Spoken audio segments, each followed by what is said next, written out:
Hey everyone, welcome back. This is part 5 of 7 on our Atonement series. If you haven't seen the previous videos, I'd encourage you to go back and check those out, particularly the last one, because this is a carryover from the last video. So let's get started. Previously, we discussed how God entered into a covenant with Israel there at Sinai, and part of that covenant meant that God was going to come and dwell with Israel in their midst, and he is inviting Israel to come to him. But he's holy and they're not, and if they get too close, they'll die. So God gives them a mechanism. He gives them an offering or a qorban so that they can come near to him. Now, in the previous video, we discussed the steps on how atonement was made so that Israel could come near to God, who is now dwelling in their midst.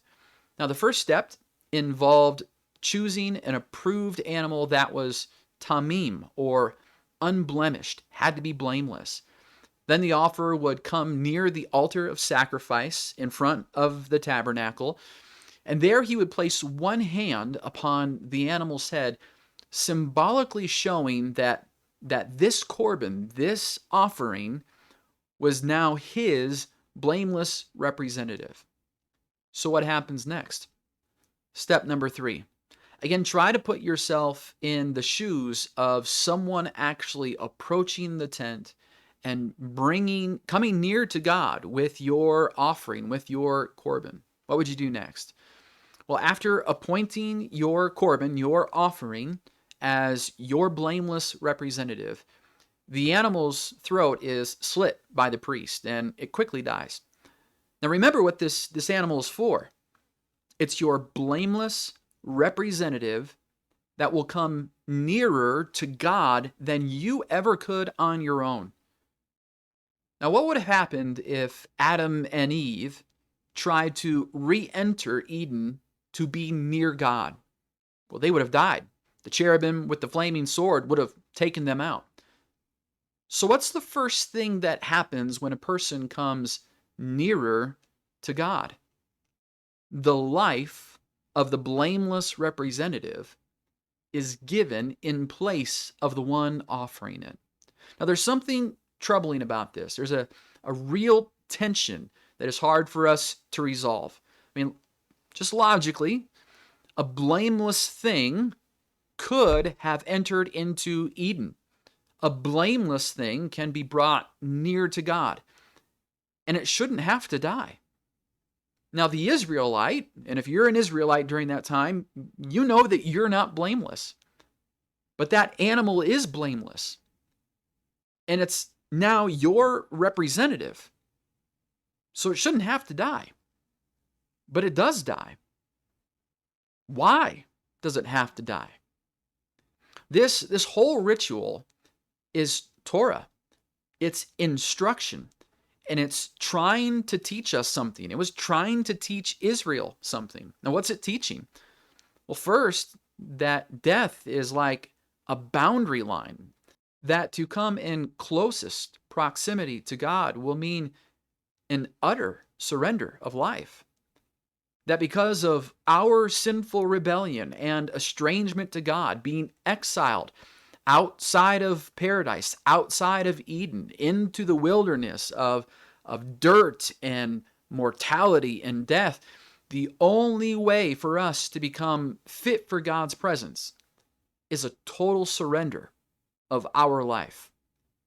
In other words, to enter into life that is truly life, it requires a surrender of my life. Now, Jesus would essentially go on and say something very similar. Read Mark 8:34 through 38. This is part of what this ritual is communicating. My sin, your sin, has a penalty attached to it. It's death, where all under a death sentence. We've been exiled outside of Eden. It's just a matter of time, and we're all going to die. And to come into proximity to God, to be close to Him, a life must be surrendered. And the life of the blameless representative will surrender it on my behalf to pay the penalty. So get this, right? The offering is blameless, right? It's my representative before God, and it dies on my behalf, right? It's not fair that it should have to die. But now that that thing represents me, it has to die. And this is teaching us that God will accept the death of a blameless representative on behalf of sinful people. And that's not fair. But that is God's gift in the form of these offerings. The ceremony shows just how destructive and horrific our sin really is, and just how gracious God is that He would provide for us an offering. He would provide for us a qorban and accept the blameless life of a substitute on my behalf. Of course, everything is intensified when we realize that the true blameless substitute was Jesus, God in the flesh, dying for those who have rebelled and rejected Him. I mean, what love! John 3:16, right? For God so loved the world that He gave. God is teaching Israel what He would ultimately do Himself. Step number 4. Once the throat of the animal is slit, the priest then will begin to collect some of the blood in a bowl or a basin.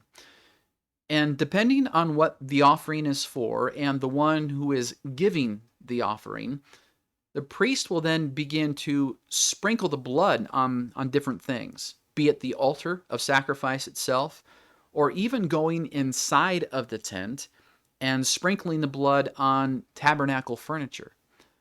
Now that seems like it would pollute the holy space, but in reality, it's just the opposite. So what's going on here?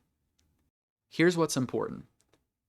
The blood doesn't represent sin or death. God says that the blood represents life. In Leviticus 17, 11, and 14, God says, the life of the flesh is in the blood, and I have given it to you to make atonement. Now, this is why God commanded Israel not to eat or to drink blood, a commandment that's repeated 3 times in the Bible. First to Noah, then in this law setting, and even post-law in the church age in Acts chapter 15. You're not supposed to eat or drink blood. So even though this animal has died, its life is still in the blood. And you take its life into the tent, and it comes nearer to God's presence than I ever could on my own.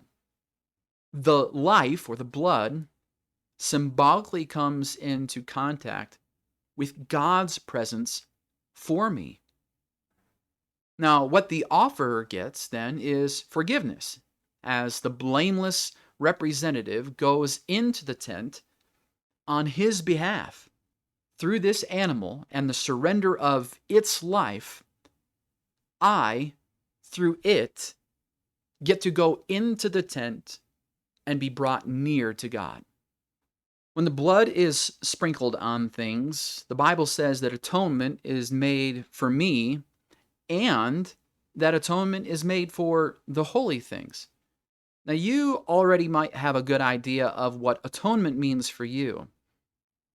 But why does the tabernacle furniture need atonement? I mean, after all, it has done nothing wrong. It's inanimate furniture. So why does it need atonement? Well, the answer lies in 2 simultaneous meanings that this one word, atonement, carries. And we'll unpack these meanings in the last two parts. Hope you enjoyed today's video. Like, comment, and share, and stay tuned to part 6. Have a good day.